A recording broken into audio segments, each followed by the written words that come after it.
Bienvenidos a todos los que participan hoy de este Vistage Live, un espacio creado para atender las necesidades de nuestra comunidad, de nuestros miembros y de nuestros chairs. Les comento la metodología, vamos a tener hasta 1 hora, soy muy puntual asegurándome que terminamos a las 7. Si agotamos preguntas antes, terminamos antes. Así que eso va a depender del interés que tengamos hoy. Las preguntas les pido que las hagan únicamente en el chat, donde dice Q&A o preguntas y respuestas, abajo, mitad de la pantalla, y yo se las leo a nuestro expositor. Les agradezco que sean lo más claros y breves posibles con la pregunta, así nos facilitan el trabajo, sobre todo a Alberto, pero así yo también puedo ser claro transmitiéndole la pregunta. La opción de levantar la mano está inhabilitada para que sea más productiva la conversación. Tengan en cuenta que podemos tener algún tipo de intermitencia, estamos con conexiones domiciliarias, agradezco mucho la paciencia. Si llegara a haber alguna pregunta que no queda respondida, nuestro compromiso es en los próximos 2 días responderla. Así que quédense tranquilos que tratamos de despejar todas las inquietudes que tengan. Nuestro único panelista hoy, un lujo tenerte hoy con nosotros, es contador público de la UBA, tiene posgrado en tributación cursado también en la UBA. Es socio de BDO Argentina, está a cargo del Departamento de Impuestos y Legales, es socio del Comité de Dirección de BDO Argentina, es profesor adjunto en la Universidad de Buenos Aires de Ciencias Económicas en la materia Teoría y Técnica Impositiva 2, y es profesor de posgrado en la misma universidad. Es disertante y conferencista. Muchas gracias Alberto Mastandrea por estar hoy con nosotros. Él sugirió y nos pareció muy bien hacer una breve presentación. Entonces creo que vas a querer mostrar alguna diapo, ¿querés compartir pantalla? Dale, yo empiezo. Bueno, así que vamos a estar con Alberto primero presentando unos, no sé, 10, 12, 15 minutos y después ya vamos con las preguntas y respuestas. Bueno, perfecto, Alejo, en primer lugar, gracias por la invitación. Para mí realmente es un placer poder compartir este espacio con todos ustedes. Y el objetivo, como les dijo Alejo, es en los primeros 15 minutos hacer una breve presentación de lo que es esta moratoria 2020, y este título, ¿no? El salvataje menos esperado, porque justamente esperábamos mucho más que lo que vino, por algunas restricciones muy importantes que tiene la moratoria. Pensemos que esta moratoria es una ampliación de la anterior que fue introducida por la Ley de Solidaridad. En cuanto al contexto normativo, todavía no se ha promulgado la ley, es decir, la ley fue aprobada por el Congreso, pero está en trámites de promulgación, que se supone que debiera promulgarse durante esta semana. Después a esto es necesario, obviamente, una reglamentación. En cuanto a la cuestión más importante, tiene que ver con los sujetos que están, de alguna manera, incorporados a los beneficios que trae la moratoria. Pensemos que esta es una moratoria que consiste en la ampliación de la anterior, y que de la anterior, ustedes recordarán que los únicos que estaban de alguna manera autorizados para gozar de los beneficios eran las MIPYMES, las pequeñas, y medianas empresas, y las entidades sin fines de lucro. Nuestro presidente, allá por el mes de mayo, cuando de alguna manera estábamos en pleno proceso del aislamiento obligatorio, anuncia que se iba a extender la moratoria, con el objetivo precisamente de contrarrestar los efectos perversos que estaba generando en nuestra economía el aislamiento obligatorio. Y en ese anuncio lo que dijo es que precisamente los sujetos que iban a estar comprendidos en esta ampliación de la moratoria 2020 iban a ser todas las empresas. Pero vamos a ver que al final del día, si se quiere, esa expresión, ese deseo que anunció en el mes de mayo, quedó a mitad del camino, porque si bien en apariencia están todas las empresas comprendidas, aquellas que no son MIPYMES tienen que de alguna manera comprometerse a situaciones tan rígidas que en definitiva las sacas de juego o automáticamente quedan excluidas de la moratoria.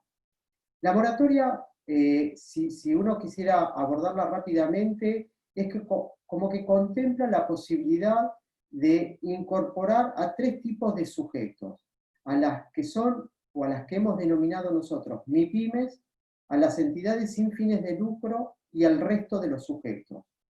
¿Quiénes son las MIPYMES para esta moratoria? Aquellas empresas que tengan el certificado vigente de MIPYMES al momento de su acogimiento a la moratoria. Aquellas empresas que, no teniendo el certificado MIPYMES vigente, se comprometan tenerlo hasta el día 31 de octubre del 2020. O aquellas personas humanas que sin tener el certificado MIPYMES, porque teniéndolo entra en la categoría anterior, aquellas personas humanas que sin tener el certificado MIPYMES sean considerados pequeños contribuyentes por la AFIP, definición que obviamente le va a corresponder a la AFIP y al día de hoy no la conocemos. Después están las entidades sin fines de lucro, dentro de los cuales, por ejemplo, quedan comprendidos los consorcios, entre otros, y después la tercera categoría, que son el resto de los sujetos. Y acá, en el resto de los sujetos, es donde existen las restricciones más importantes.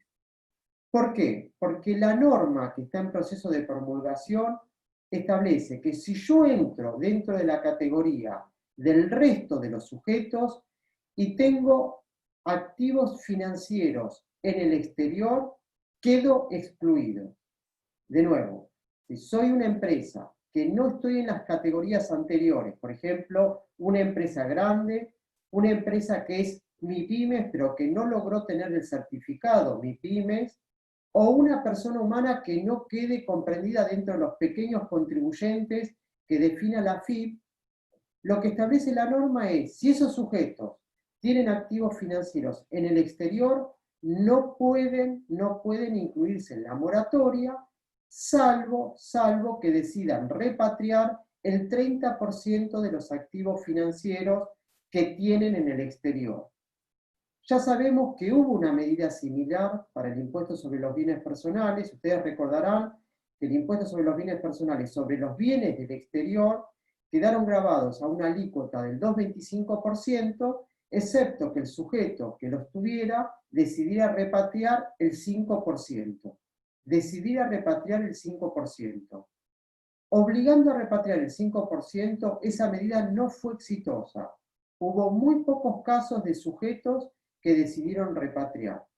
Con lo cual, que en esta instancia, en una moratoria que tenía como propósito reinsertar a todas las compañías de nuevo en la economía formal, producto del impacto que generó el aislamiento obligatorio, obliguen a repatriar el 30% para el caso de tener activos financieros en el exterior, nos parece una medida que en muy pocos casos van a estar dispuestos a repatriar ese porcentaje. Y mucho más gravoso lo es porque dicen que la norma establece que en el caso de ser una empresa que está obligada a repatriar, no solo está obligada a repatriar la empresa, sino también sus socios y accionistas. Esto significa que si yo soy una empresa que está dentro de la categoría de resto de sujetos, y entonces tengo activos financieros en el exterior, tanto la empresa como aquellos socios o accionistas que tienen una participación superior o igual al 30% en el capital accionario, entonces la obligación de repatriar el 30% no solo le asiste a la compañía, sino también a los socios o accionistas que tengan una participación igual o superior al 30%, siempre que el socio o el accionista tenga activos financieros en el exterior. De manera que esto va a implicar que, obviamente, para que la compañía se acoja a la moratoria, siempre que esté dentro de esta categoría de sujetos, todos los accionistas que tengan una participación superior o igual al 30% tienen que adherir al compromiso de repatriar. Si uno de ellos decide no repatriar, automáticamente, de acuerdo a lo que establece la ley, después veremos qué dice la reglamentación, pero de acuerdo a lo que está contenido en la ley, ese sujeto, por más que uno de los accionistas o socios que tiene una participación superior al 30% decida no repatriar, queda fuera de la moratoria. Yo después les voy a compartir este material. Acá, de alguna manera, hacemos un cuadro sinóptico para que se entiendan. Por ejemplo, dentro de los sujetos que no tengan la calidad de MIPYMES o entidades sin fines de lucro, la pregunta que nos tenemos que hacer es, ¿la empresa del país posee activos financieros en el exterior? Si la respuesta es sí, debe repatriar el 30% para acogerse a la moratoria. Si es no, lo vemos en la próxima filmina. Ahora, si es sí, ¿terminé el análisis? No, tengo que continuar analizando. ¿Y qué tengo que analizar? La pregunta que nos tenemos que hacer es, esa sociedad que tiene que repatriar el 30%, a su vez, ¿tiene socios o accionistas con una participación superior o igual al 30%, ya sea en el país o en el exterior? Si la respuesta es sí, tengo que preguntarme si esos socios o accionistas con una participación superior al 30% tienen activos en el exterior. Si la respuesta a esta pregunta es sí, además el socio o el accionista también tiene que repatriar. Cualquiera de los dos, ya sea empresa o los socios que tengan una participación superior o igual al 30%, decidieran no repatriar, entonces el sujeto quedó, la empresa, automáticamente excluido de la moratoria. Si la empresa del país no posee activos financieros, bueno, tengo que seguir analizando qué sucede con los accionistas o con los socios. Si la empresa no lo tiene, pero los socios o accionistas que tengan una participación superior o igual al 30% tienen activos financieros en el exterior, para habilitar que la empresa aplique en esta moratoria y goce de todos los beneficios, esos accionistas o socios tienen que repatriar. De nuevo, aunque uno no decida la repatriación del 30% de los activos que están en el exterior, automáticamente deja fuera de juego a la empresa. Ahora, puesto de manifiesto esta restricción que nos parece sumamente dura y poco atinada por los tiempos que corren, y más considerando la experiencia que tuvo nuestro Estado en obligar a repatriar a las personas físicas el 5% para someterse a una alícuota menor en el impuesto sobre los bienes personales, donde no fue exitoso, nos parece que, bueno, es excesivo el 30% para una medida que estábamos esperando con mucha ansiedad para justamente convertirse en el salvataje de muchas empresas que de alguna manera dejaron de pagar obligaciones tributarias. Sacando esta restricción, que es muy importante, el resto tiene muchas ventajas la moratoria. Una de las principales es que básicamente todas las deudas pueden ser incluidas en la moratoria. La moratoria casi no tiene exclusiones de deuda. Todo es susceptible de ser regularizado. Claramente hay una primera condición, que la deuda tenga que estar vencida al 31 de julio del 2020.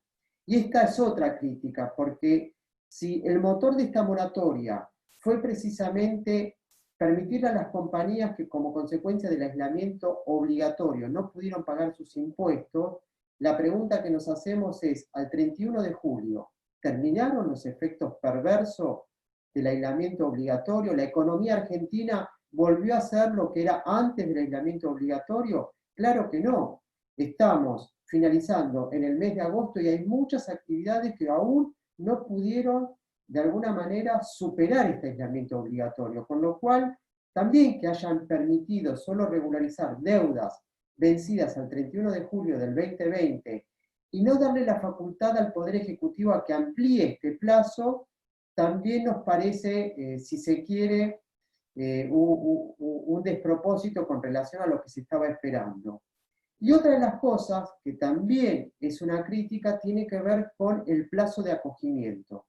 Porque el último llamado para el acogimiento, tal como está en la ley, va a ser el día 31 de octubre del 2020.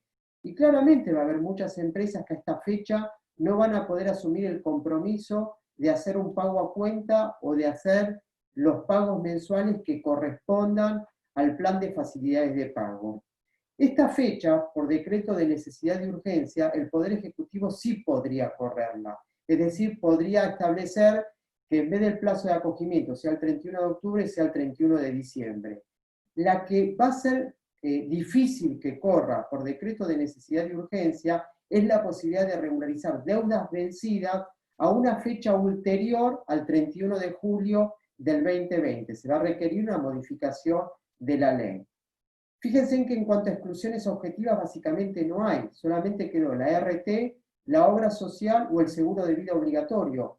Todo el resto es susceptible de ser incluido siempre que la deuda hubiera vencido al 31 de julio del 2020. Respecto de los planes de la cantidad de cuotas, también en este punto la moratoria en este aspecto es generosa. Es generosa porque si yo soy MIPYMES o soy una entidad sin fines de lucro, me dan para determinadas cuotas 10 años de financiación.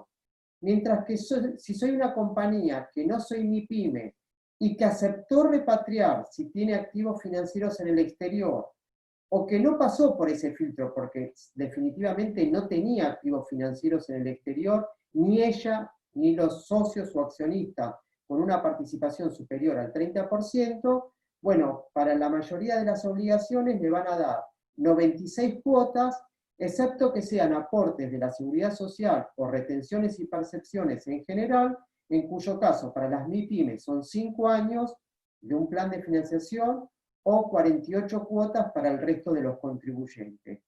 Y tal como está diseñado, la primera cuota, si el acogimiento opera el 31 de octubre, que en este caso vemos que existe posibilidad de que el Poder Ejecutivo lo postergue por decreto de necesidad y urgencia, pero si no lo postergara, se supone que el vencimiento de la primera cuota va a ser el 16 de noviembre del 2020.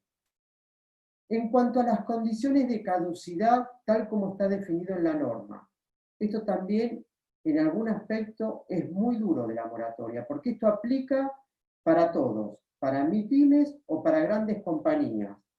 Lo que dicen es que, en primer lugar, para que caduque el plan, se tiene que dar el incumplimiento, si soy MIPYMES, de 6 cuotas, consecutivas o alternadas. Esto es, si se quiere, es bondadoso, porque que caduque el plan luego de no haber pagado 6 cuotas, muy pocas moratorias establecieron esta condición.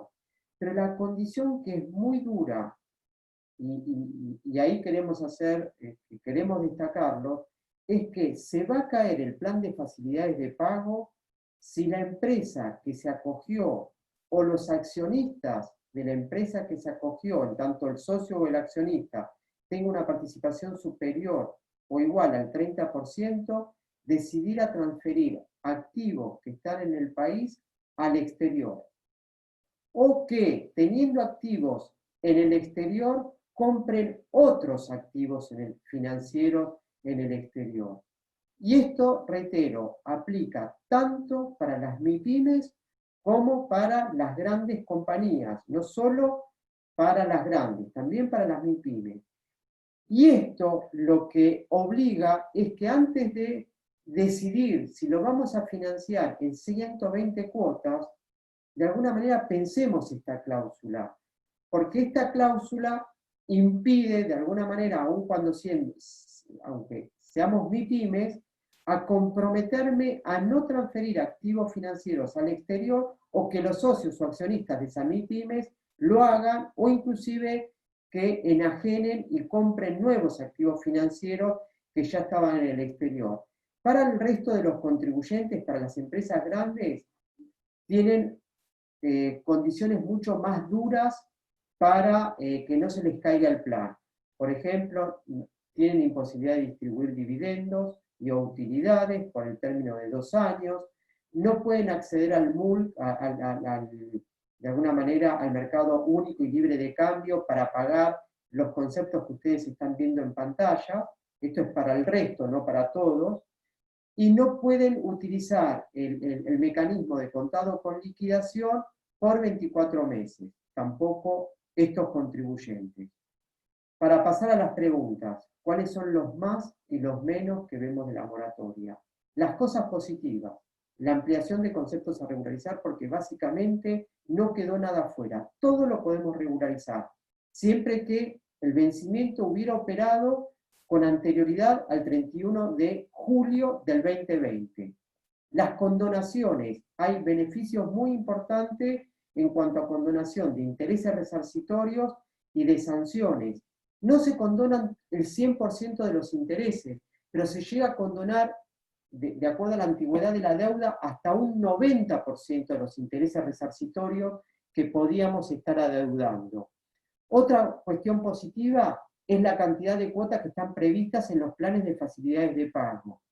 La posibilidad de que determinados sujetos no hagan un pago a cuenta como condición sine qua non para entrar a la moratoria es otro aspecto positivo, que me permiten pagar la deuda que regularice en moratoria por compensación con saldos a favor de libre disponibilidad, también es un aspecto importante y positivo que tiene la moratoria, y la posibilidad de extinguir todas las acciones penales, tanto a los autores como a los coautores o a los partícipes, que esto es un beneficio que pocas veces se vio en las moratorias. ¿Cuáles son los menos? La fecha de corte, porque aún no pasamos para todas las compañías el aislamiento obligatorio y siguen venciendo obligaciones fiscales sin que las empresas puedan honrar esas obligaciones, y toda obligación cuyo vencimiento se produjo con posterioridad al 31 de julio quedan fuera de la moratoria.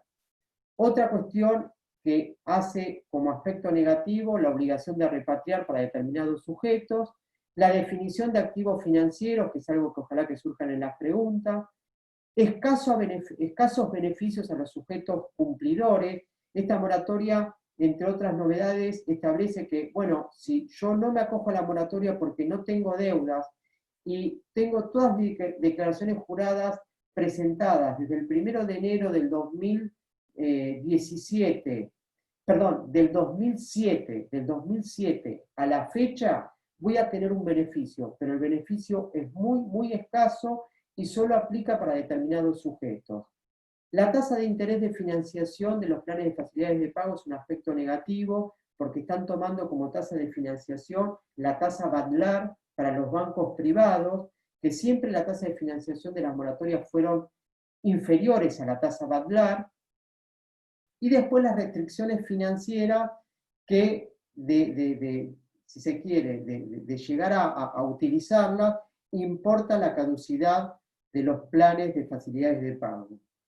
Hecha esta breve introducción de lo que es la moratoria, bueno, me parece que ahora en las preguntas voy a poder profundizar determinados conceptos que son sumamente sensibles respecto de la misma. Muchas gracias, Alberto. Estuvo clarísimo. Perfecto. Déjame entonces, porque ya veo que empiezan a haber preguntas en el chat, les recuerdo que estamos, porque somos muchos, estamos con micrófonos inhabilitados, las preguntas solamente por donde dice Q y A, Q&A, preguntas y respuestas, yo se las leo a Alberto y Alberto las va contestando. Alberto, Jorge pregunta, ¿cuáles serían los beneficios para los cumplidores desde 2007? Bueno, ahí los beneficios los dividieron por tipo de contribuyentes.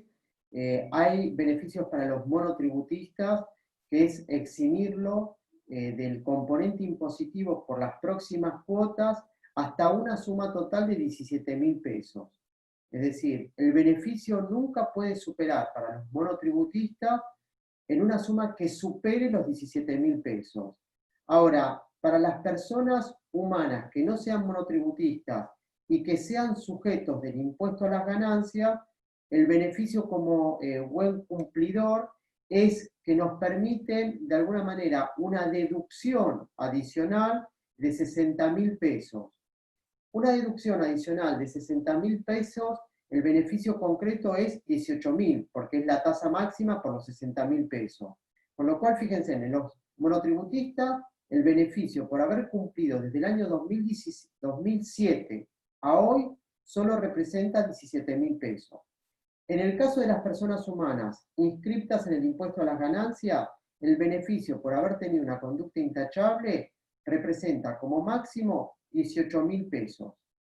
Pero dentro de las personas humanas, las que no tienen ningún beneficio son los empleados en relación de dependencia, aun cuando tengan que pagar el impuesto sobre los bienes personales, o los funcionarios públicos tampoco tienen beneficios, o por ejemplo los determinados directores de sociedades anónimas tampoco van a tener beneficios como contribuyentes cumplidores.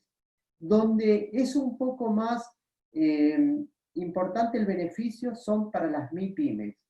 Las MIPYMES que sí de alguna manera tuvieron un cumplimiento exacto desde el 2007 a la fecha, tienen la posibilidad de que las compras de bienes de uso que hagan hasta el 31 de diciembre del año que viene, la puedan amortizar aceleradamente con una cuota de amortización superior a la que hubiese correspondido normalmente. Es decir, que los únicos beneficios importantes son para las MIPYMES, porque para el resto el sabor que nos dejó esta definición es muy amargo, es decir, sabe a muy poco el beneficio.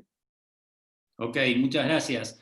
Juan pregunta, ¿repatriar el 30% significa traer los activos al país en el caso que sean dólares y liquidarlos en el mercado oficial? ¿O se pueden dejar en alguna herramienta local manteniéndose en moneda dura, por ejemplo, plazo fijo en dólares, etcétera? Bueno, esto todavía no está definido, esto la ley se lo delega al Poder Ejecutivo o a la AFIP. Es la AFIP la que va a determinar seguramente cómo es el mecanismo. Si hiciéramos un paralelismo con lo que sucedió con el impuesto sobre los bienes personales, en el caso del impuesto sobre los bienes personales, lo que de alguna manera obligaban era traerlo al país y lo podíamos dejar en una cuenta en moneda extranjera, inmovilizado por un determinado plazo. El tema es que muchas personas humanas que estaban en condiciones de repatriar no lo querían hacer por justamente por lo que implica la estabilidad de las normas en nuestro país. Es decir, son tan inestables que nadie creía que en definitiva esos activos financieros en moneda dura que quedaban depositados en nuestro país podían permanecer inalterables en cuanto a su legislación hasta el momento en que estábamos obligados a poder retirarlos del país nuevamente.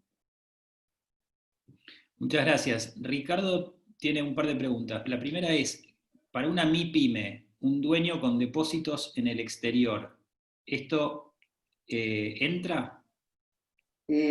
A ver, no entra como obligado para entrar en la moratoria, pero para conservar el plan de facilidades de pago y que no se le caduque, no tiene que repatriar, pero por la letra de la ley pareciera que no puede seguir operando ese portafolio en el exterior, como que se tiene que quedar con los mismos activos financieros que tenía al momento de que su empresa ingresa a la moratoria por todo el plazo que dure la financiación que tome. Es decir, no está obligado a repatriar, pero si de esa cuenta que tuviera en el exterior, si fuera una cuenta, liquidara sus activos financieros para comprar otros, pareciera que eso queda en causal de caducidad de plan. De todas formas, hay que ver cómo lo reglamenta. Ok, y te hago la próxima pregunta a ver si vos la entendés, porque si no, yo no lo quiero interpretar. Te voy a leer textual. ¿Anticipos de ganancias del año pasado no pagados a la fecha entran? Bueno, acá hay que distinguir si la declaración jurada a las que correspondían esos anticipos vencieron antes o después del 31 de julio del 2020. Si la declaración jurada venció con anterioridad al 31 de julio 2020, los anticipos no hay que pagarlos y los intereses de esos anticipos quedaron condonados si es que soy un sujeto que puede aplicar a la moratoria, ¿no? Si soy, por ejemplo, una MIPYME, porque si soy una empresa grande o una persona humana que no sea considerado como pequeño contribuyente para la AFIP, para entrar en los beneficios de la moratoria tengo que cumplir con la repatriación. Suponiendo que estamos hablando de una MIPYME y la declaración jurada venció con anterioridad al 31 de julio, los anticipos no hay que ingresarlos, hay que regularizar el saldo de la declaración jurada y los intereses de esos anticipos quedaron condonados. Si la declaración jurada venció con posterioridad al 31 de julio del 2020 y la declaración jurada se presentó y se pagó el saldo, entonces los intereses de los anticipos también quedaron condonados. Los intereses de los anticipos también quedaron condonados y no estamos obligados a ingresar esos anticipos. Ahora, si la declaración jurada venció con posterioridad, pero no pagué su saldo, ahí los intereses de los anticipos los adeudamos y obviamente adeudamos el saldo de la declaración jurada y ese saldo no se puede regularizar en la moratoria porque venció con posterioridad al 31 de julio 2020.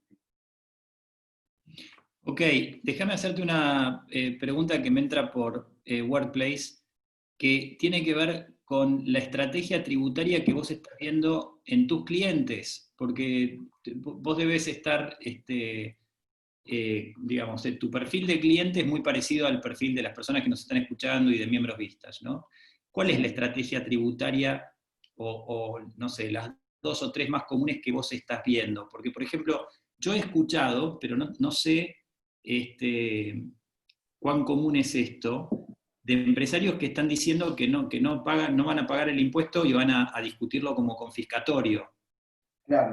Pero no sé cuán general es esto o no. Digamos, ¿qué estrategias tributarias estás Bueno, viendo? mirá, en primer lugar, si yo soy una MIPYME y estaba esperando esta moratoria y quiero regularizar deudas anteriores al 30 de noviembre del 2019, como tuvimos caso, le estamos diciendo, metete en la moratoria anterior.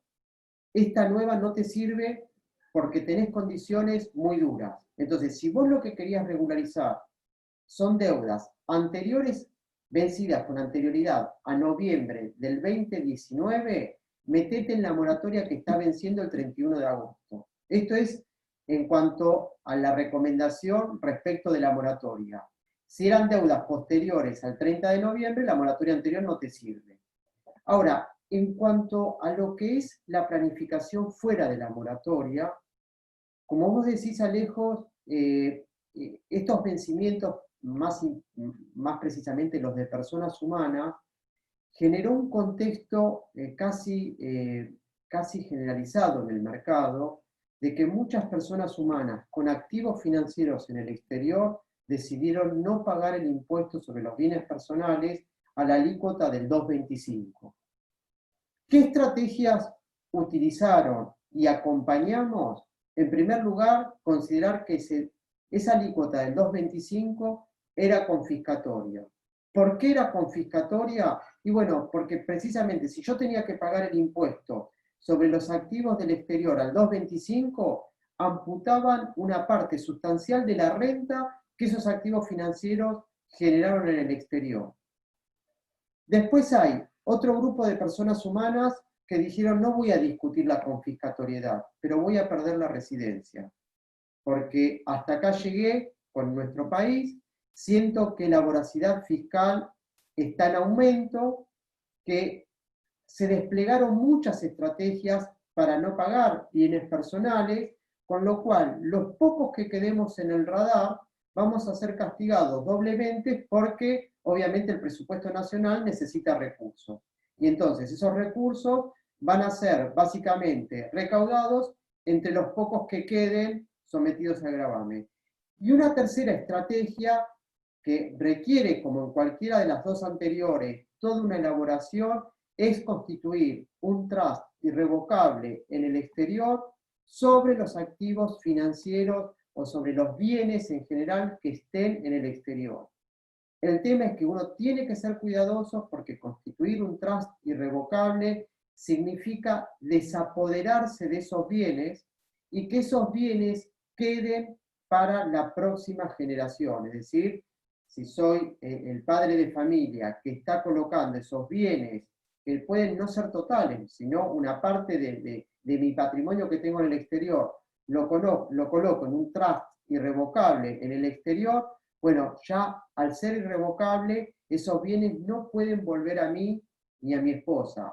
Van a tener que saltarme y recién van a poder, de alguna manera, ser utilizados por mis herederos, por mis hijos o por quienes fueran, ¿no? Pero no por el constituyente. Entonces, por estos tiempos, ya sea por los vencimientos que acaban de operar en el mes de agosto, o por los anticipos que nos obligan a pagar ya de manera inmediata, es como que hay una sensación generalizada, básicamente que va increyendo cuando uno de alguna manera también escucha este impuesto que se está debatiendo en el Congreso, que es el impuesto a la riqueza, donde precisamente pareciera que va a ser un complemento para determinados patrimonios del impuesto sobre los bienes personales. Entonces, nada, como que aparecen estos tres escenarios: la confiscatoriedad por un lado, la pérdida de residencia por el otro, y la transferencia de ciertos activos que están en el exterior a un trust irrevocables en el exterior. Cualquiera de las tres decisiones no son decisiones fáciles, tienen sus pros y sus contras, y hay que estudiarlo detenidamente para entender cuál es el impacto que esto puede tener, ¿no?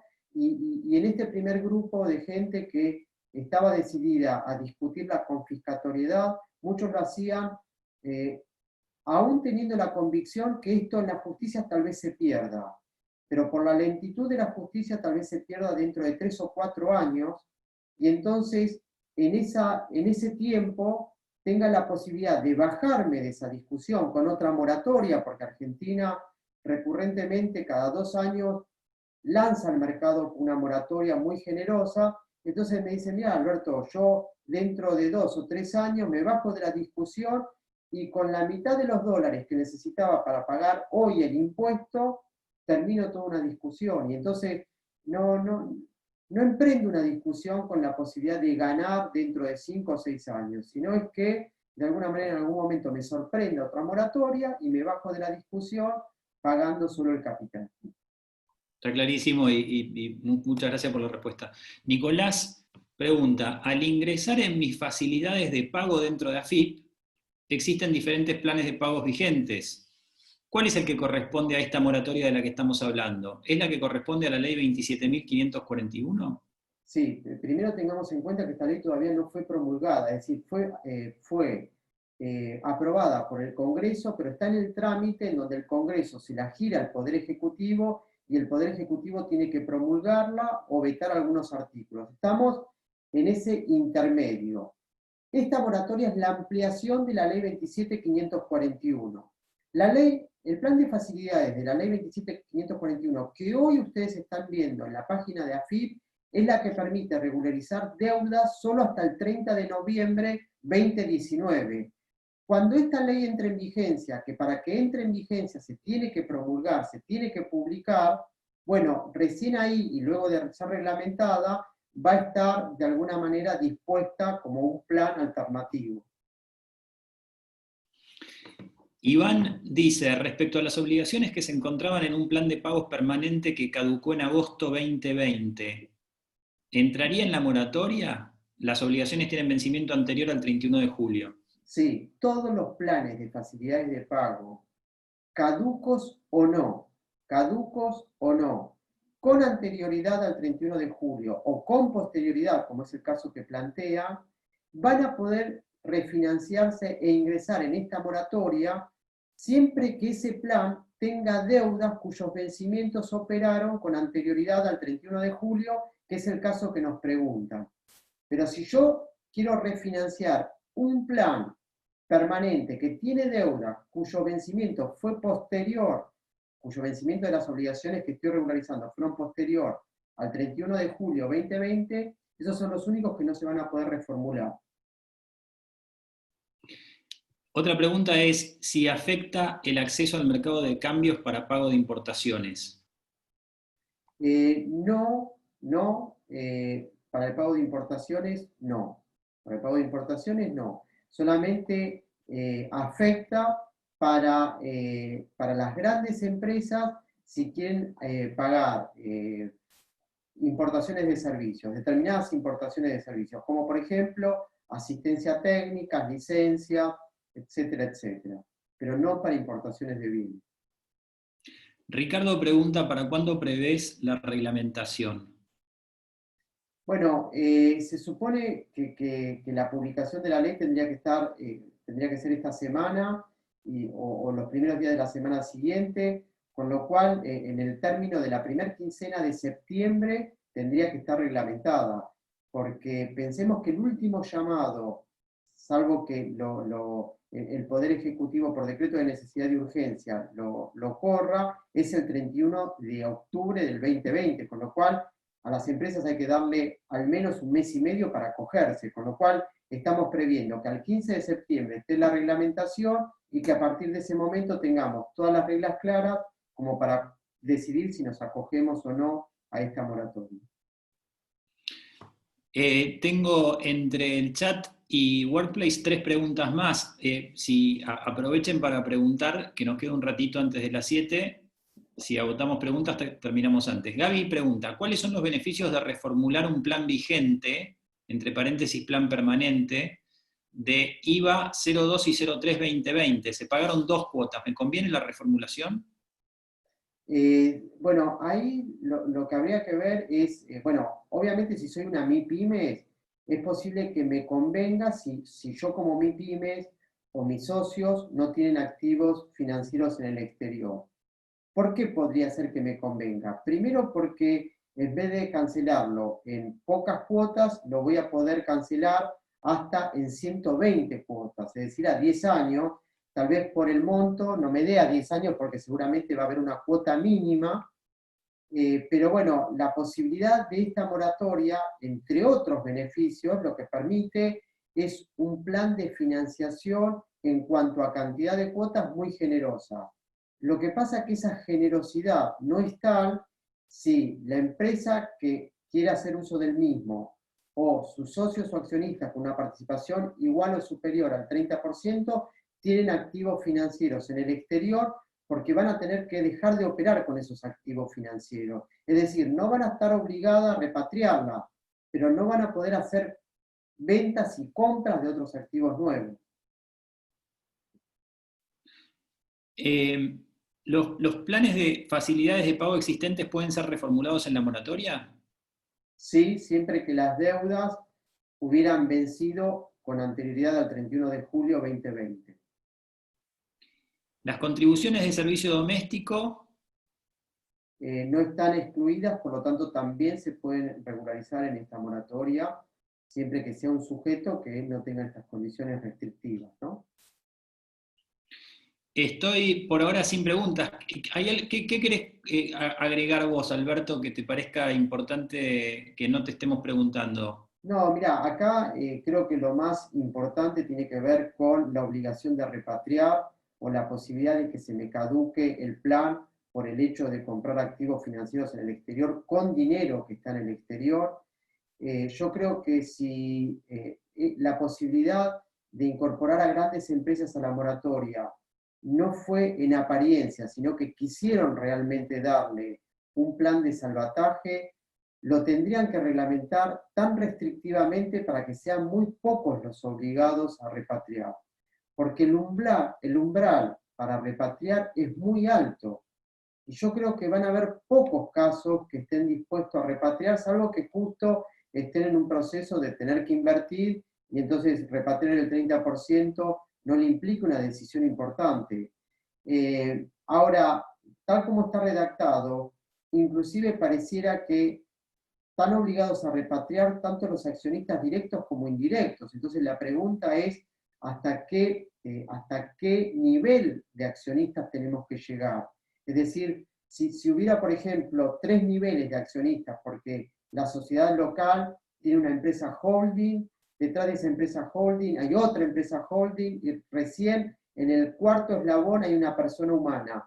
Todos están obligados a repatriar, si cada uno de ellos tiene activos financieros en el exterior, o con que de alguna manera repatrie uno solo, habilita a todo el resto de la cadena a incluirse en la moratoria. Bueno, esto no está claro, nosotros desde varios espacios estamos tratando de acercar ideas a economía para que de alguna manera se reglamente con la posibilidad de que esta medida, que en esencia, y tal como fue anunciada por nuestro presidente, constituía una medida de salvataje, sea una medida de salvataje en los hechos y permita reinsertarse a muchas empresas nuevamente en la economía formal, porque si no vamos a tener que esperar a otra moratoria. Y esto realmente no sirvió de mucho y la estábamos esperando. Hay tres preguntas que creo que son relativamente cortitas. Una es, si mi certificado MIPYME vence el 31 de agosto, ¿cómo hago para renovarlo, para adherirme a la moratoria si no voy a tener todos los impuestos presentados al día?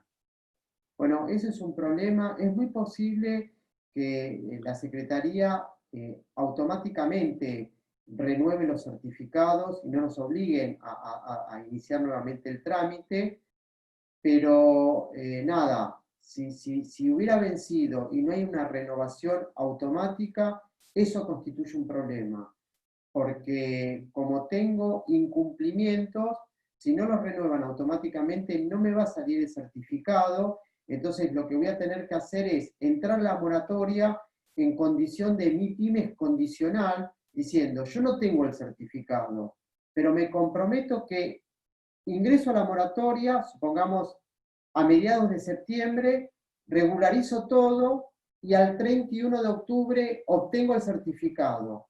El problema es qué pasa si me comprometo a eso y al 31 de octubre no obtuve el certificado. Bueno, me recalifican todo el plan como si fuera el resto de los contribuyentes y entonces en ese caso estoy obligado a repatriar activos financieros para conservar los beneficios si es que la entidad, la empresa, tuviera activos financieros en el exterior. Te voy a leer textual la pregunta a ver si vos la podés interpretar. Dice, ¿incluye el IVA trimestral? Incluye el IVA trimestral siempre que el trimestre hubiera vencido con anterioridad al 31 de julio del 2020. Muy bien. ¿Hay beneficios en cuanto a tasas al refinanciar planes anteriores? Bueno, depende del plan anterior. La tasa esta por 6 meses es fija de un 2%, pero a partir del séptimo mes es como que entra a aplicarse una tasa variable que es la tasa Badlar de los bancos privados. Entonces, lo que habría que comparar hoy es cuánto está esa tasa Badlar hoy versus la tasa de financiación que estoy pagando en mi actual plan de facilidades de pago. Y además ver qué cantidad de cuotas restantes me quedan, porque en este voy a poder refinanciarlo si es una deuda de las que son susceptibles de refinanciar en 120 cuotas, yo la voy a poder refinanciar en 120 cuotas. Y eso tal vez me dé un alivio financiero aun cuando la tasa de financiación sea superior. Entonces la variable son tasa y plazo. Ok. ¿Y queda claro, o podés aclarar un poco mejor, a qué llamamos activo financiero? Bueno, justamente la norma, de acuerdo a lo que está definido en la ley, tiene una definición muy amplia de activo financiero. Activos financieros no solo son inversiones financieras que uno tenga en el exterior, sino también quedan comprendidos dentro de la definición de activo financiero si yo tengo cuentas a la vista en el exterior donde tengo depositadas moneda extranjera. Aun cuando no hay un título financiero, sino que es moneda extranjera, eso para la ley es activo financiero en el exterior. Y también para esta ley es activo financiero en el exterior, que también es un despropósito, tener participación en una sociedad activa en el exterior. Es decir, si yo soy un empresario que tiene una empresa operativa en la Argentina y tiene una empresa operativa, por ejemplo, en Brasil, esa empresa operativa que está funcionando en Brasil es considerada activo financiero. Y entonces, para ingresar a la moratoria, la empresa local, siempre que no sea MIPYME, o yo como persona humana, siempre que no sea considerado pequeño contribuyente, voy a tener que repatriar el 30% de lo que constituye el patrimonio de mi empresa operativa de Brasil, lo cual constituye, primero, un despropósito y que seguramente muchas personas, aun cuando quisieran, no tienen liquidez para repatriar el 30% del patrimonio, porque es operativa la sociedad. Entonces, respecto de este punto, también desde los distintos espacios le estamos pidiendo que en la redacción justamente saquen el hecho de que queden comprendidas las empresas operativas, porque sin lugar a dudas también es una restricción que va a pesar a la hora de tomar la decisión de meterme en la moratoria. Clarísimo, muchas gracias. Estoy sin preguntas. Estamos a 8 minutos de cerrar. Voy a dar un minuto por si alguno quiere aprovechar el tiempo y hacer una pregunta final.